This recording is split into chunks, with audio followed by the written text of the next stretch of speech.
আজ আমরা যাব এক মজার দেশে, যেখানে শহরে থেকে গ্রামের আনন্দ উপভোগ করা যায়, যেখানে দল বেঁধে হাঁসেরা সাঁকো পারাপার করে আর যেখানে ফুলেরা মনের আনন্দে গান করে।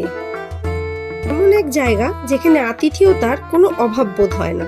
সম্পূর্ণ বাঙালিয়ানা খাবার দাবারের সঙ্গে রাজকীয়ভাবে পরিবেশন হয় সুস্বাদু খাবার।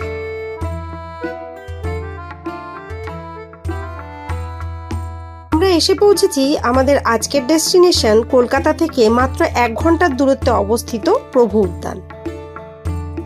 জোকা মেট্রো থেকে মাত্র 10 মিনিটের দূরত্বে অবস্থিত এই একফালি সুন্দর গ্রাম। মনোমুগ্ধকর অপরূপ শোভা এবং খুব সুন্দর গ্রাম্য পরিবেশে একটা দুটো দিন থাকার কিন্তু অনবদ্য ঠিকানা।